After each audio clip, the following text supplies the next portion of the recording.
So which 5 players do you think we've got in the current Birmingham City squad in League One that you think will be able to cope and manage quite well in the Premier League? So we'll keep it to 5, just so we can get some form of a comparison.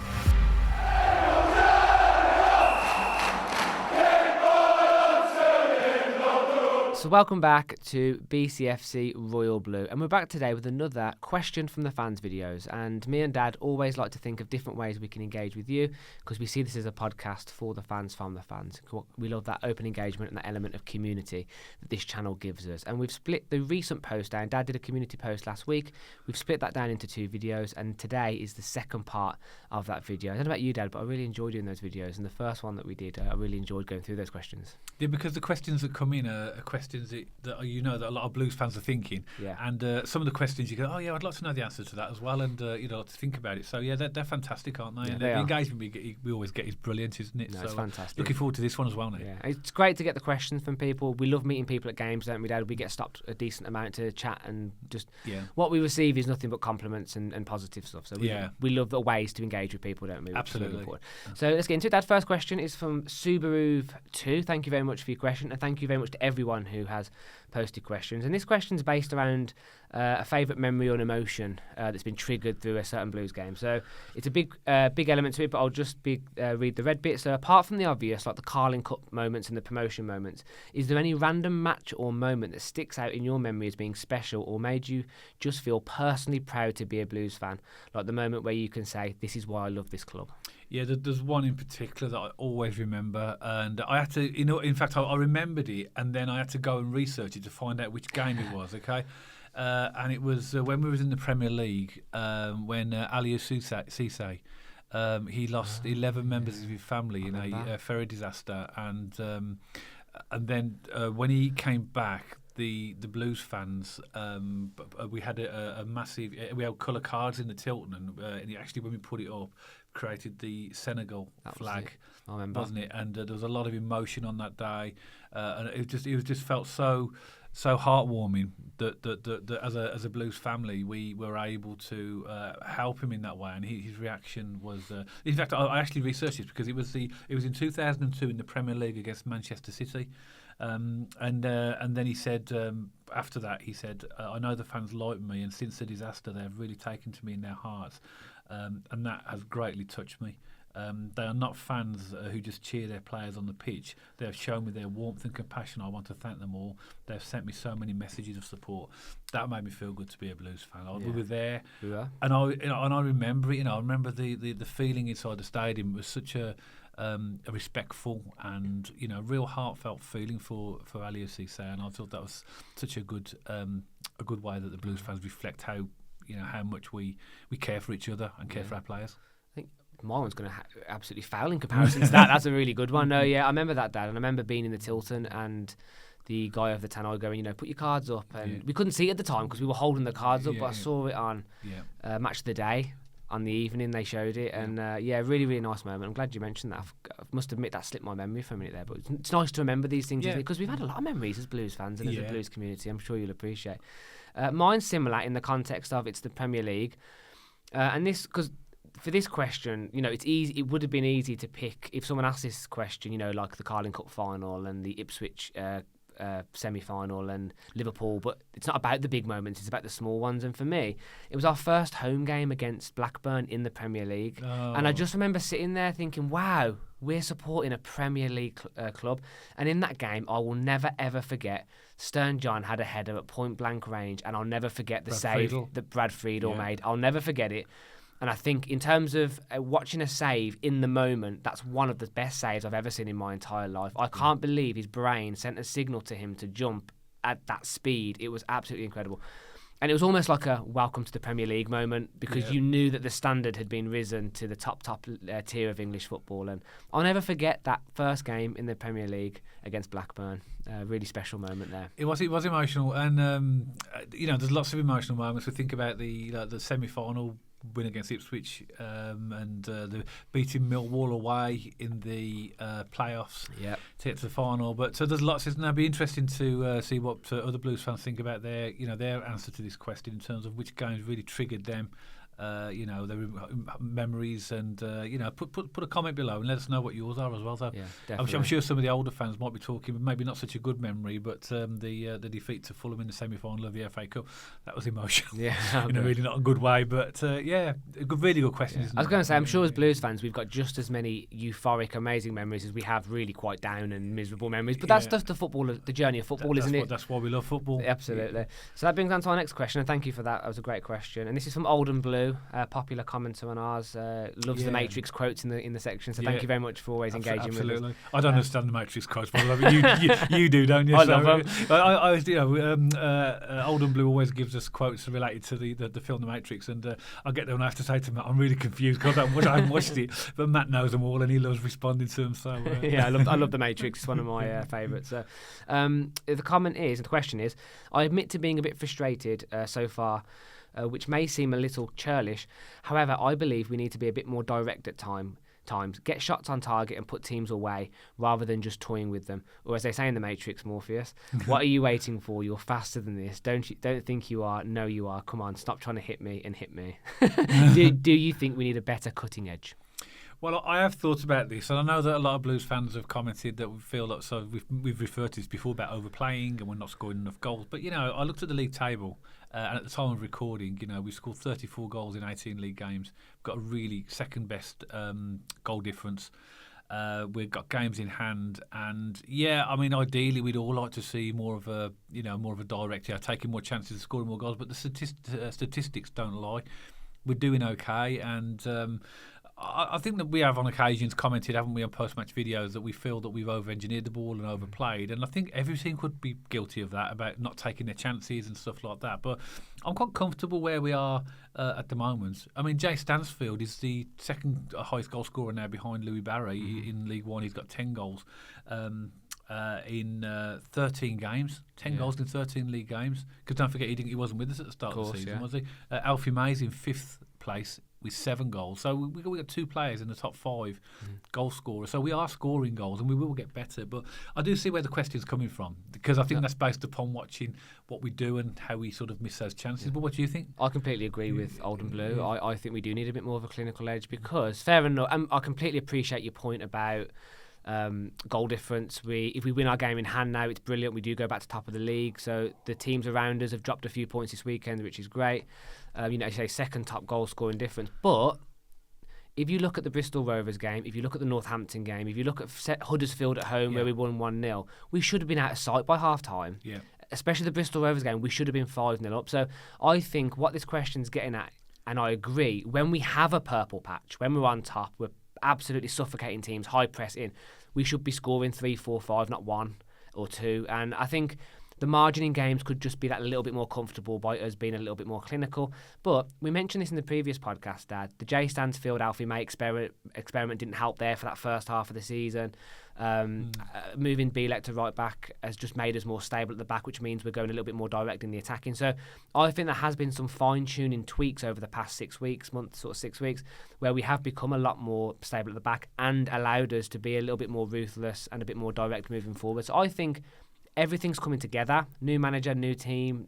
It's all very new, and I think we're getting better as every game goes on. I completely agree, though. I think we should be putting teams away as opposed to just getting through by 1 goal, because it can come back to bite you, and I'm going to come back to it again. That Northampton's a classic example. Yeah, it is. But just one final point on this, which is also a relevant point, which you sort of emphasise what you've said, really, is that teams set themselves up differently against us. They do. They play the low block. Most of them do play the low block. And so it's a different problem to solve, isn't it? Because they've got much more men behind the ball against us. So it's not an excuse. It's just a reality of the quality of our team, I think, and how teams set themselves up. So I think part of the reason we don't score as many goals is because there's just a wall in front of us. I agree. That's a factor as well. Yeah, the low block is so frustrating because, especially at St.Andrews, every team that's came has just put 11 men in their own half. Yeah. But a really good question, and thank you for that. So our next question, Dad, comes from OneBodGemB7180. Thank you very much for your question. Quite a long question, but I will just strip it back to the important part, and that is, which players in the current Birmingham City squad do you think display the growth potential to play higher level Premier League football, if any? Well, again, there's so many quality players in our team. I thought about this. So what I've done, I've just picked what I think are the top 5 because I think there's, you're asking which players have we currently got that have the potential to play at higher levels, and you could argue that all of them, and quite a number of them, even higher, i.e. Premier League. So I think Gary Cook was very clear at the beginning of the season that we're going to assemble a team that's Championship ready. So the argument would be that there's very few players in that squad that we've got that couldn't play in the Championship right now. Yeah. Therefore, the question then talks about what's Premier the next League. step of the Premier League. So I've picked the 5 players that I think that we've currently got that will cope in the Premier League. Okay? Go for it. And obviously, I've only picked 5 because I could be talking all this question. We could spend a whole podcast answering on. So I'm just gonna name them. All right. Go for it. Okay, Stansfield, Clara, Cochrane, Paik, Iwata. Okay. Yeah, I've gone exactly the same. I've just swapped Cochrane out, so I've gone Paik, Iwata, Clara, Stansfield, and Williamson. I think he could hack like it. I say, mate, it was difficult, wasn't it? Because I think you could I could answer that question and probably literally listed out 12 players. So I thought, well, just to try and make it in terms of how I think would be the sort of the quality. See, from the top to the to the bottom. That's the 5 I would pick. Obviously, I don't want to deviate too much from this, and I'm not knocking your choices whatsoever. But in my opinion, I think Buchanan's a slightly better left back. So I would say Buchanan could play Premier League over Cochrane. I think Cochrane. Yeah, fair enough. Yeah. It's all about opinion, isn't it? But I think Buchanan's a slightly better left back. I think Cochrane. No, I mean, I'm splitting hairs here. They're both. It's great. It's great to have 2. They are both quality. They're both outstanding. But for me, I love the Buchanan challenges as a left back. Get into them, get stuck in. But there's no doubt Cochrane's got a really good delivery on him. So I think it comes back to that slightly different strengths again, isn't it, between Cochrane and Buchanan, but both fantastic players. Okay, anything more on that, or should we move on to the next question? No, but it'd be good to get to Blues fans. In fact, just for clarity, if you are going to respond to that question in the comments below, just give us your 5 players, let's say, just so that we can see some form of comparison. So which 5 players do you think we've got in the current Birmingham City squad in League One that you think will be able to cope and manage quite well in the Premier League? So we'll keep it to 5, just so we can get some form of a comparison. The fact we can even have this conversation is crazy, though, isn't it? We're in the League One, and we're saying that some of our players we think could hold their own in the Premier League. That's mad. But couldn't have had that conversation last season. And the ones we've picked, I know there's one discrepancy between Cochrane and Williamson. I think all of them, Paik, Iwata, Clara, and Stansfield, those 4 especially for me, could definitely make it in the Premier League. Yeah. No doubt. Okay, then so that brings us on to Pulpit 9193, and I know this is a regular. I'm not sure of your name, but you do comment regularly, so thank you very much for your constant engagement with the channel. We do really appreciate it. And he says, "Hi guys, my question for you both: is there one Blues game you couldn't be at for some reason, and you really regret not being there? Keep right on." This is easy question for me. It's the Carling Cup final against Arsenal. We, at a time as well. We had a young family. We just couldn't afford it. That's the reality. We just couldn't afford to go. And we watched it together, didn't we? And I'd love to have been there at the Carling Cup final. But for me, that's the one game that I would have loved to have been at. But you know what?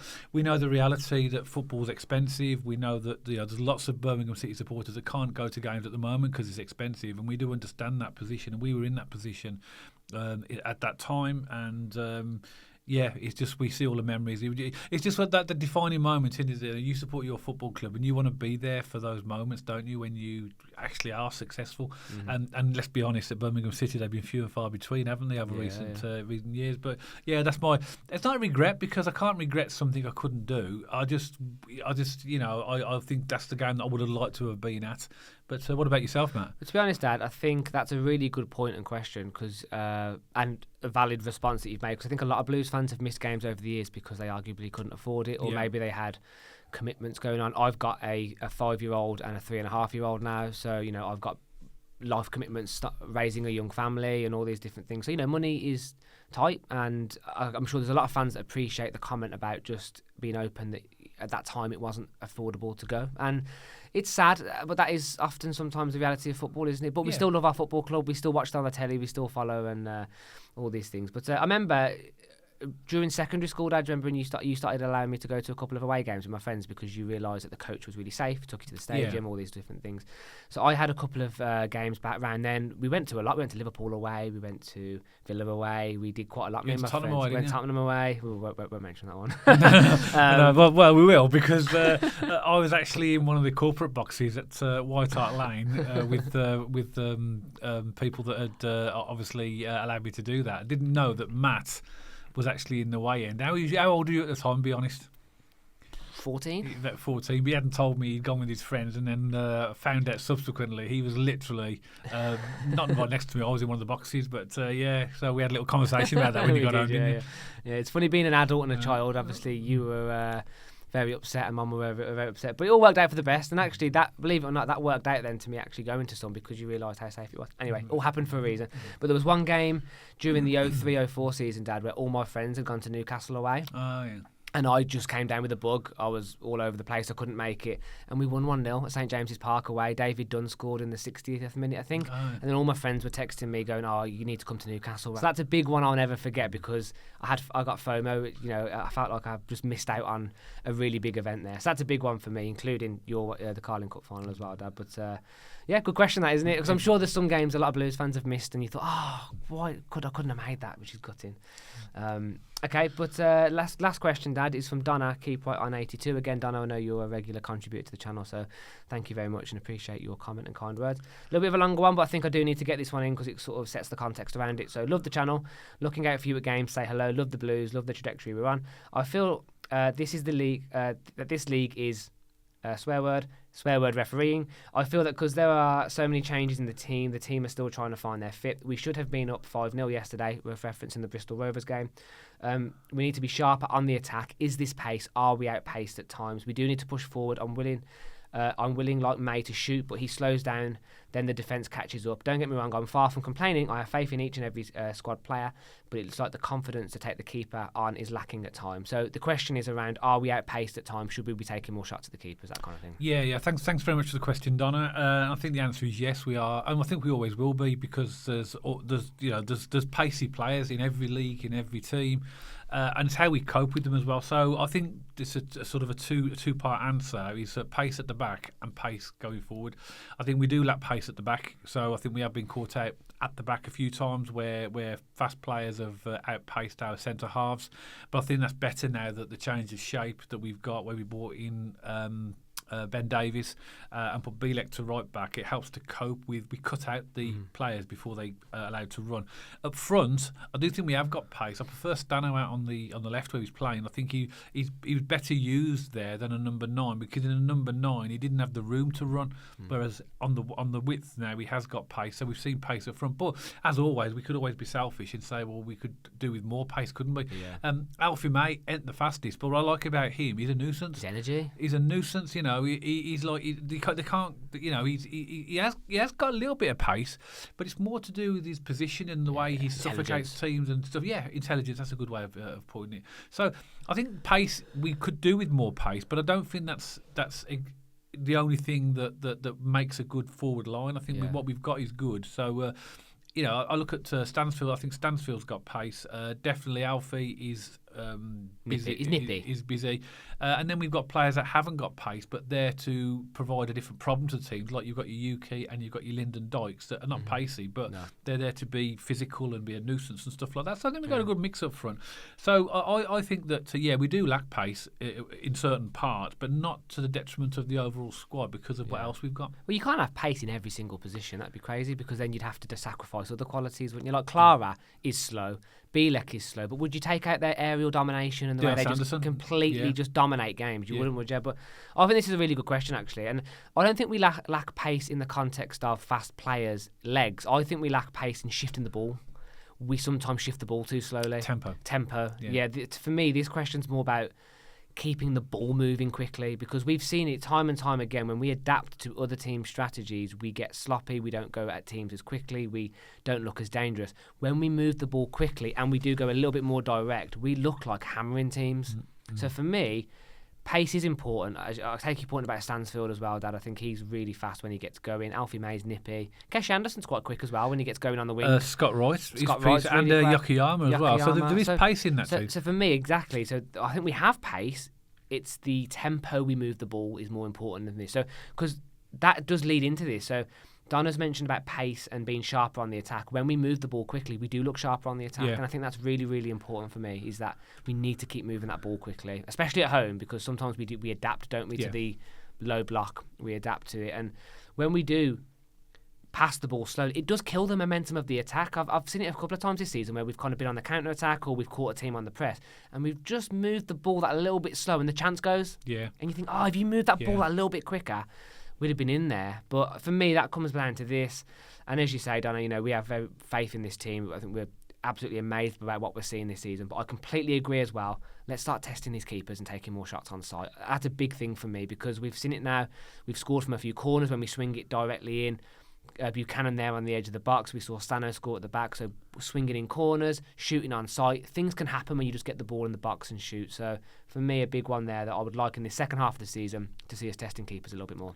Yeah, and just one final point on that for me as well. I don't think because of the style of play that we now adapt under Chris Davies, I don't think we see as much pace because of the way that we don't play many of those through balls, which is where you would see pace when you're running onto them. It's always sort of like pass, move, isn't it? So it seems to be shorter passes rather than because if you were a team that played those incisive long balls, I mean, you look at, I don't know if you saw the Wrexham goal yesterday. Yeah, I did, yeah. The ball's played through to Ollie Lee. He's running onto it. We don't see that at Blues very often. No.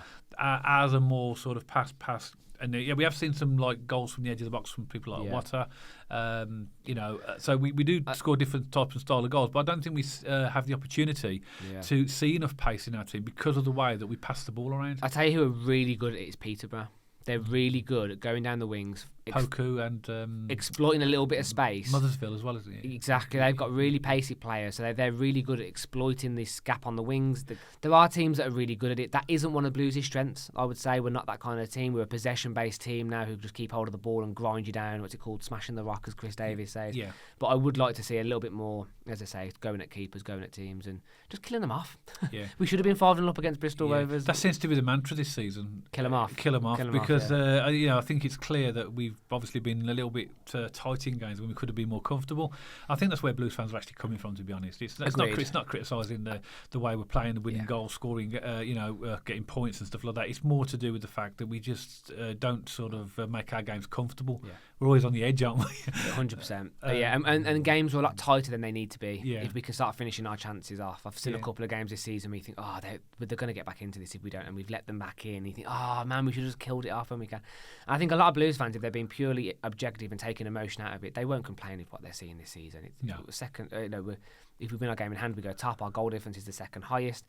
I think the expectation's so high this season that sometimes it's easy to compare as not winning every single game, but it's football. That's never going to happen. Exactly, yeah. And just to clarify where we are at the moment, just for the point where this video goes out, we are playing Crawley on Monday. So we've just seen the results for the other teams have all played over this weekend, and now Birmingham City are second in the table, 1 point behind. 2 points behind Wickham.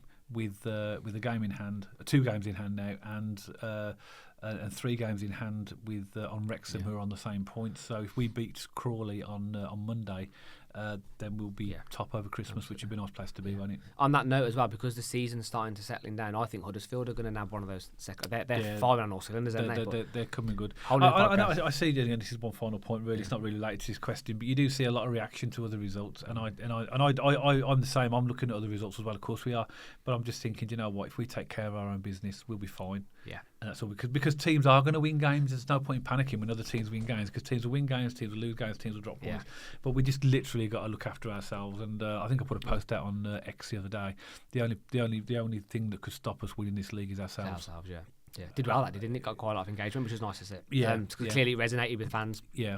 They agree as well. And I think this Christmas period, Dad, because we're about to enter it, could really separate the men from the boys, couldn't it? Because we have the squad depth, because we're able to rotate. We have Mark Leonard on the bench. Lyndon Dykes on the bit. Look, the quality and the standard we have is absolutely insane. So this is where, in my opinion, the smaller teams in the league or the teams that haven't got the squad depth, they're going to struggle over this Christmas period because they can't rotate as much. Really good chance for Blues this Christmas period to get a little bit of gap. We've got to now. It's all right having games in hand, but you've got to win them. Exactly. And obviously we'd all be more comfortable to see the points on the board rather than the games in hand.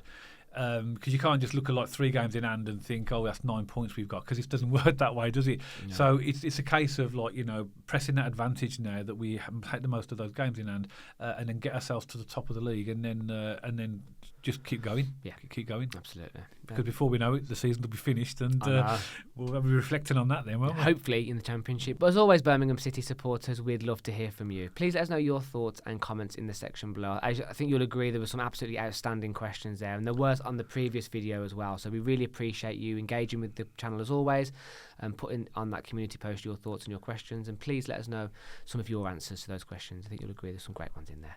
And if you like this video specifically, please don't forget to give us a thumbs up. And check us out on our social media channels. We have an X page, we have an Instagram page, and we're also on Spotify now as well. And if you haven't already, don't forget to press that subscribe button and press that bell notification so you get notified every time we post.